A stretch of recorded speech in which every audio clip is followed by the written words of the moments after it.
हरे कृष्णा, राधे राधे। आप सभी का हार्दिक स्वागत है। आज हम आपके लिए प्रीत पक्ष की एक महान और दिव्य कथा लेकर आए हैं। कहा जाता है कि इस पवित्र कथा को श्रवण करने मात्र से सभी प्रकार के प्रीत दोष समाप्त हो जाते हैं। जिस मनुष्य के कानों में यह कथा पड़ती है उसके करोड़ों पाप नष्ट हो जाते हैं और उसे अपार धन संपत्ति, सुख तथा समृद्धि की प्राप्ति होती है। यह अद्भुत कथा स्वयं भगवान श्री कृष्ण ने पक्षी राज गरुड़ को सुनाई थी। तो आइए श्रद्धा और मनोयोग के साथ सुनते हैं प्रीत पक्ष की यह परम मंगलमय कथा। दोस्तों, बात बहुत प्राचीन समय की है। एक बार पक्षियों के राजा गरुड़ के मन में प्रीत पक्ष को लेकर गहरी जिज्ञासा उत्पन्न हुई। इस जिज्ञासा का समाधान पाने के लिए गरुड़ जी द्वारिका पहुँचे और भगवान श्री कृष्ण के समक्ष विनम्रता पूर्वक प्रणाम कर खड़े हो गए। भगवान श्री कृष्ण ने गरुड़ को स्नेहपूर्वक अपने समीप बैठने का संकेत किया। गरुड़ ने हाथ जोड़कर निवेदन किया, हे प्रभु, मेरी एक शंका है, कृपा करके बताइए, प्रीत पक्ष में यदि मनुष्य पितरों की पूजा करता है तो उसे क्या फल मिलता है? इन पवित्र दिनों में पितरों की प्रसन्नता के लिए कौन कौन से उपाय किए जाना चाहिए? भगवान श्री कृष्ण ने गरुड़ की ओर मुस्कुरा कर देखा और बोले, हे गरुड़, तुमने अत्यंत उत्तम प्रश्न किया है। वास्तव में तुम्हारे प्रश्न में संपूर्ण मानव जाति का कल्याण निहित है। जो व्यक्ति श्रद्धा से पितरों को संतुष्ट करता है उसके सभी दुख दोष स्वतः ही समाप्त हो जाते हैं। पितरों की पूजा करने से मनुष्य को अपने पूर्वजों का आशीर्वाद प्राप्त होता है। इस संदर्भ में एक प्राचीन कथा प्रचलित है जो मैं आज तुम्हें सुनाता हूँ। इसे ध्यानपूर्वक सुनो। जो भी श्रद्धापूर्वक इस कथा को सुनता और सुनाता है उसके समस्त प्रीत दोष नष्ट हो जाते हैं और उस पर सदैव पितरों की कृपा बनी रहती है। गरुड़ ने उत्सुक होकर कहा, हे प्रभु, आपके श्री मुख से इस मंगल कथा को सुनने के लिए मैं अत्यंत आतुर हूँ। कृपया मुझे विस्तार से यह कथा सुनाइए। मैं अवश्य इस पुनीत कथा को जन जन तक पहुँचाऊँगा। श्री कृष्ण बोले, हे गुरु, बहुत समय पहले की बात है। प्राचीन काल में रुचि नाम के एक पराक्रमी राजा थे। राजा रुचि ने एक दिन संसार के समस्त माया मोह को त्यागने का निर्णय ले लिया। उन्होंने अपना राजपाट, धन दौलत और सारे सांसारिक सुखों का परित्याग कर दिया और वैराग्य धारण कर लिया। निर्मोही होकर वे ब्रह्मचर्य का पालन करते हुए तपस्वी जीवन बिताने लगे। राजा रुचि घर परिवार छोड़कर वन में एक साधु की भांति विचलन करने लगे। वे दिन में केवल एक बार अल्प भोजन करते और बाकी समय प्रभु चिंतन एवं तपस्या में लीन रहते थे। राजा रुचि के इस कठोर त्यागपूर्ण जीवन को देखकर उनके प्रीतक अत्यंत चिंतित हो उठे। स्वर्गलोक में विराजमान उनके देवगण पूर्वज यह देखकर बहुत दुखी हुए कि उनका वंशज संसार त्याग कर सन्यासी जीवन अपना रहा है। अपने पुत्र के वंश को इस प्रकार समाप्त होता देख पितरों को भय होने लगा।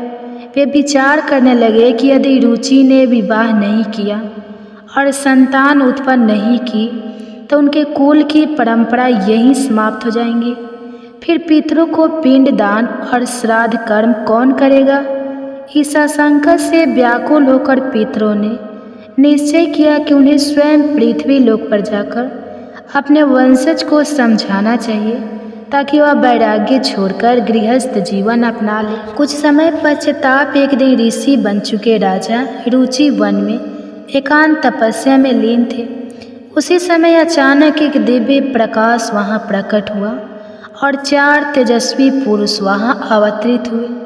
उन दिव्य आत्माओं को देखकर ऋषि रुचि की तरंदा भंग हो गई और उन्होंने विस्मय से आंखें खोली। अपने समक्ष ऐसे अलौकिक आतंकों को खड़ा देखा तो वे तत्काल उठकर उनके चरणों में दंडवत प्रणाम करने लगे। उन्होंने विनीत स्वर में पूछा, हे महान आत्मा, आप कौन हैं और आज मेरे समक्ष प्रकट होने का क्या कारण है? उनमें से एक दिव्य पुरुष ने मधुर स्वर में कहा, वस्तुजी, हम तुम्हारे प्रीतज्ञ हैं, अर्थात तुम्हारे पूर्वज। तुम्हारा वर्तमान आचरण देखकर हम अत्यंत दुखी हैं, इसलिए तुमसे मिलने आए हैं। अपने पूर्वजों को सामने खड़ा जानकर ऋषि रुचि की आंखें श्रद्धा से भरे। उन्होंने हाथ जोड़कर आदरपूर्वक कहा, हे पूज्य पितर देवो, आपके दर्शन से मेरा जीवन धन्य हो गया। कृपा करके यह बताइए कि मेरे किस व्यवहार से आप प्रसन्न हैं। मुझसे ऐसी क्या त्रुटि हुई है जो आप सभी मुझे चेताने स्वर्ग से स्वयं पधारे हैं? एक पितर ने गंभीर स्वर में कहा, हे पुत्र, हम तुम्हारे जीवन के मार्ग से संतुष्ट नहीं हैं, क्योंकि तुमने अब तक विवाह ही नहीं किया। बताओ, तुमने गृहस्थ जीवन से मुंह मोड़ने का निर्णय क्यों लिया? विवाह करना और गृहस्थ आश्रम में प्रवेश करना मानव जीवन का परम कर्तव्य है। गृहस्थ आश्रम तो स्वर्ग एक मोक्ष प्राप्ति का उत्तम मार्ग माना गया है। गृहस्थ बने बिना मनुष्य अपने समस्त कर्तव्यों का पालन नहीं कर सकता, ना ही मोक्ष प्राप्त कर सकता है। दूसरे पितर ने समझाते हुए आगे कहा, हे वत्स, गृहस्थ जीवन में रहकर ही मनुष्य देवताओं, पितरों, ऋषि मुनियों और अतिथियों की सेवा भली भांति कर पाता है। जो व्यक्ति घर परिवार में रहकर यज्ञ करता है, देवताओं को स्वाहा उच्चारण के साथ हवि अर्पित करता है और पितरों के निमित्त स्वधा कहकर तर्पण करता है, वही अपने देव ऋण और प्रीत ऋण से मुक्त होता है। इसी प्रकार गृहस्थ अपने द्वार पर आए अतिथि को जल अन्न देकर तृप्त करता है और दान पुण्य करता है, तो ऋषि ऋण और मानव ऋण भी चुका देता है। एक अन्य पिता ने समझाया, संतान उत्पन्न करना और वंश को आगे बढ़ाना मनुष्य का परम धर्म है। सोचो, बिना संतान के तुम स्वर्ग कैसे प्राप्त करोगे? तुम्हारे बाद तुम्हारे पितरों को पिंडदान और श्राद्ध कर्म कौन करेगा? देव पूजा और प्रेत तर्पण जैसे कर्म किए बिना तुम्हें उत्तम लोगों की प्राप्ति भी नहीं होगी। यदि तुम अपने कर्तव्य से विमुख रहे तो मरने के बाद तुम्हें नरक भोगना पड़ेगा और अगले जन्म में भी कष्ट उठाने पड़ेंगे। पितरों की बात सुनकर कुछ देर तक ऋषि रुचि मौन रहे, फिर उन्होंने धीरे से उत्तर दिया, हे मेरे पूर्वज, पूज्य पूर्वजों, आपकी चिंताओं का मूल कारण मैं समझ रहा हूँ, किंतु कृपा करके मेरी बात भी सुनिए। मेरे विचार में सांसारिक विवाह का बंधन मनुष्य के लिए अनेक दुखों का कारण बन जाता है। गृहस्थ जीवन में कदम रखते ही मोह माया घेर लेती है और मनुष्य जाने अनजाने नए पाप कर्म करने लगता है। इसी विचार से मैंने आजीवन अविवाहित रहने का संकल्प लिया है। मैं मानता हूँ कि स्त्री संग करने से मन और इंद्रियों पर नियंत्रण रखना कठिन हो जाता है, जिससे आत्मिक शांति भंग होती है। जो व्यक्ति ब्रह्मचर्य का पालन करते हुए प्रतिदिन शास्त्रों का अध्ययन करता है और ज्ञान रूपी अमृत से अपनी आत्मा को निर्मल करता है, वही वास्तव में प्रशंसनीय है। इसलिए मैंने अपनी इंद्रियों को वश में रखते हुए ज्ञान के मार्ग पर चलने का निर्णय किया है, ताकि अपनी आत्मा को संसार के बंधनों से दूर रख सकूं। प्रीतक कुछ क्षण के लिए शांत रहे, फिर एक पितर ने धैर्यपूर्वक समझाया, वश, इंद्रिय संयम और आत्मा की शुद्धि की बात तुमने ठीक कही है। मनुष्य को अवश्य अपने मन और इंद्रियों को वश में रखना चाहिए और आत्मज्ञान के जल से अपनी आत्मा को पवित्र करते रहना चाहिए। लेकिन तुम जिस मार्ग पर चल रहे हो वह पूर्ण कल्याण का पथ नहीं है। वेद शास्त्रों में जिन कर्मों का विधान है उनका त्याग करना उचित नहीं। यज्ञ, दान, तप जैसे शुभ कर्म यदि निष्काम भाव से किए जाए तो वे बंधन नहीं बनते, बल्कि पापों को नष्ट करते हैं। पूर्व जन्मों के पाप पुण्य भी मनुष्य को जो सुख दुख देते हैं उनका भोग कर लेने से कट जाते हैं। अब तुम्हारे तर्क का उत्तर सुनो। शास्त्रों में पुरुष को विवाह करने और गृहस्थ आश्रम अपनाने का आदेश दिया गया है, यदि तुम विवाह नहीं करोगे तो तुम्हें मोक्ष कैसे मिलेगा? बिना संतान के न तुम्हें स्वर्ग की प्राप्ति होगी न हमें तर्पण मिलेगा। संतान के द्वारा किए गए श्राद्ध से पितरों को तृप्ति मिलती है और वंश आगे बढ़ता है। अतः हे पुत्र, विधि पूर्वक विवाह करो और संतान उत्पन्न करो। यदि तुम ऐसा नहीं करते तो अब तक तुमने तप त्याग से जो भी पुण्य अर्जित किया है वह सब निष्फल हो जाएगा। हमारा वंश नष्ट होने से हम पितर भी अतृप्त रह जाएंगे। केवल संतान प्राप्त करके और उसका उचित पालन पोषण करके ही तुम हमें संतुष्ट कर सकते हो। पितरों के इन तर्कपूर्ण वचनों ने ऋषि रुचि का हृदय परिवर्तित कर दिया। उन्होंने अनुभव किया कि वास्तव में उनके पूर्वज सही कह रहे थे। काफ़ी विचार करने के बाद अतः उन्होंने तय किया कि अपने पितरों को प्रसन्न करने के लिए गृहस्थ जीवन अपनाना ही उचित है। इसके पश्चाताप ऋषि रुचि ने हाथ जोड़कर पितरों से निवेदन किया, हे पितृदेवो, आपने मुझे सन्मार्ग दिखाया है। अब मैं गृहस्थ जीवन अपनाने के लिए तैयार हूँ और विवाह करने का संकल्प लेता हूँ। परंतु एक समस्या है, मेरी आयु अब काफ़ी अधिक हो चुकी है। मेरे जैसे वृद्ध और तपस्वी व्यक्ति को कौन अपनी कन्या देगा? किस कन्या के माता पिता मुझसे उसका विवाह करना स्वीकार करेंगे? यह सोचकर मेरे मन में संकोच हो रहा है। प्रीतज्ञ ने उत्तर दिया, वत्स, तुम सिर्फ अपना कर्तव्य निभाने का प्रण करो, मार्ग अपने आप निकल जाएगा। यदि तुम हमारे वचनों को नहीं मानोगे तो हम पितरों का पतन निश्चित है और तुम्हारी भी अधोगति होगी। यह मत सोचो कि कन्या कौन देगा। याद रखो, ईश्वर उन लोगों की सहायता करते हैं जो अपने दायित्व का निर्वाह करने को तत्पर रहते हैं। इतना कहकर चारों दिव्य पितर क्षण भर में अदृश्य हो गए।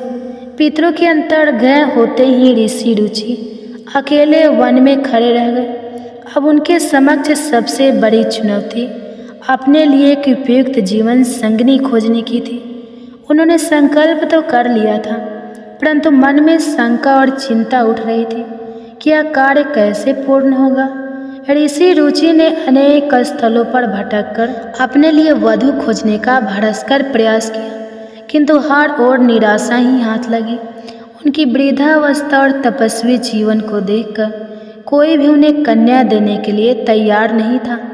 समय बीतने के साथ उनकी निराशा बढ़ती गई, लेकिन उन्होंने हिम्मत नहीं हारी।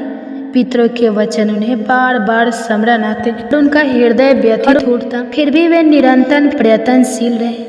आखिरकार बहुत सोच विचार के बाद ऋषि रुचि इस निष्कर्म पर पहुँचे कि अब केवल ईश्वर ही उनकी सहायता कर सकते हैं। उन्होंने निश्चय किया कि सृष्टिकर्ता भगवान ब्रह्मा की आराधना की जाए। यह सोचकर वे घने वन में एकांत स्थान पर तपस्या करने बैठ गए। ऋषि ने दृढ़ संकल्प के साथ तप आरंभ किया। उनकी तपस्या दिनों दिन कठोर होती गई। उन्होंने 100 वर्षों तक कठोर तप में खुद को तपाया। उनकी तपस्या की ज्वाला इतनी प्रबल थी कि देवलोक तक उसकी ऊर्जा से कंपित होने लगा। अतः उनकी घोर तपस्या से प्रसन्न होकर जगत पिता ब्रह्मदेव प्रकट हुए। 4 मुखों वाले ब्रह्मा जी अपनी पूरी दिव्य आभा के साथ प्रकट हुए और इनके आते ही सारा वन प्रकाश से आलोकित हो उठा। ब्रह्मा जी के दर्शन पाकर ऋषि रुचि गदगद हो उठे और उन्होंने झटपट उठकर आदरपूर्वक ब्रह्मदेव को प्रणाम किया। ब्रह्मा जी ने प्रसन्न होकर कहा, हे रुचि, तुम्हारी तपस्या ने मुझे संतुष्ट किया है। तुम्हारी लगन और धैर्य अनुकरणीय है। बताओ वत्स, तुम्हारी क्या अभिलाषा है? जो इच्छा तुम्हारे हृदय में हो निसंकोच मुझसे कहो, मैं तुम्हारी मनोकामना पूर्ण करूँगा। भगवान ब्रह्मा के मधुर वचन सुनकर ऋषि रुचि की आंखों में श्रद्धा के आंसू आ गए। हाथ जोड़कर विनीत स्वर में कहा, हे जगत पिता, आपके दर्शन मात्र से मेरा जीवन सफल हो गया।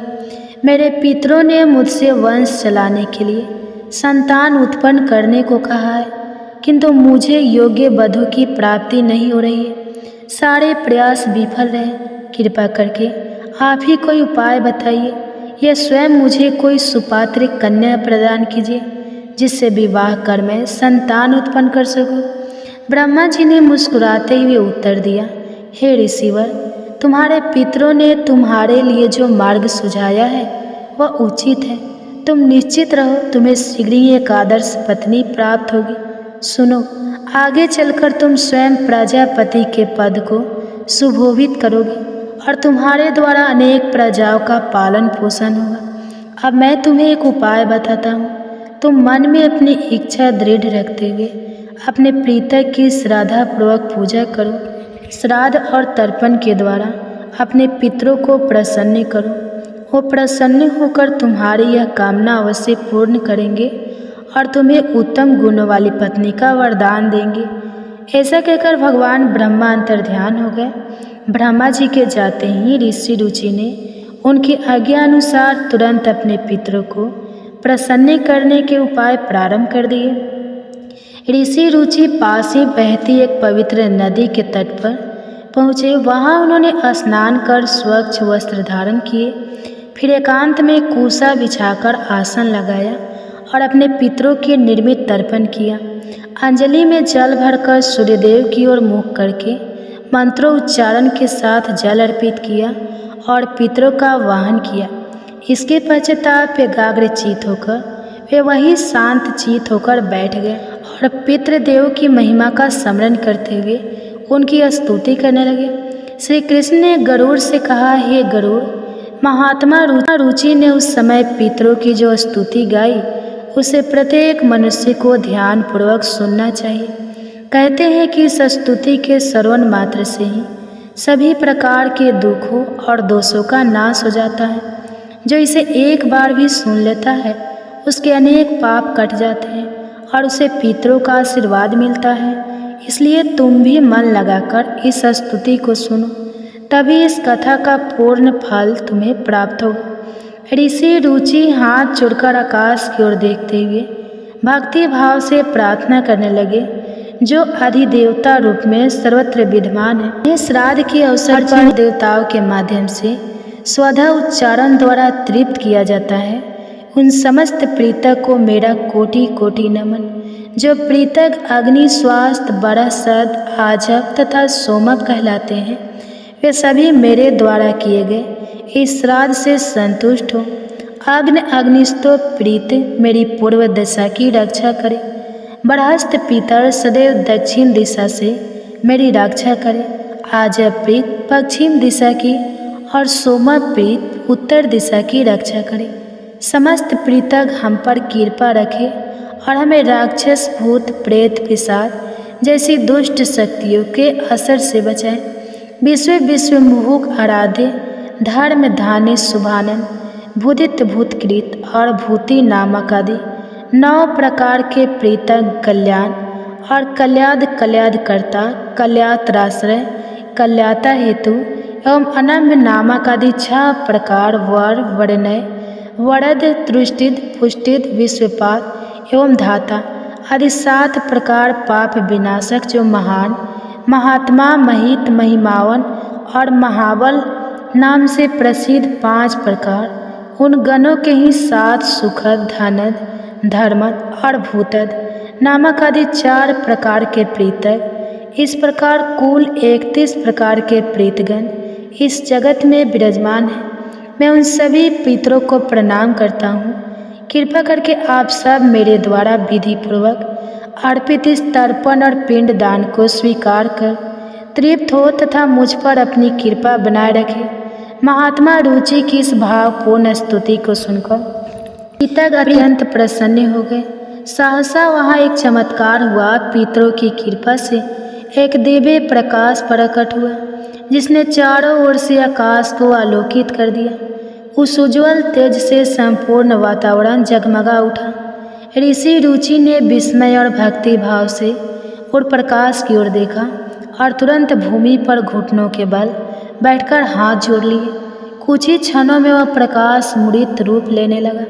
ऋषि रुचि की स्तुति से प्रसन्न होकर प्रीतक प्रत्यक्ष दर्शन देने के लिए अवतरित हो रहे थे। जल्द ही वही चारों दिव्य पीतर एक बार फिर रुचि के सामने प्रकट हुए। इस बार उनके मुखमंडल प्रसन्नता से दमक रहे थे। ऋषि रुचि ने श्रद्धापूर्वक उनके चरणों में प्रणाम किया।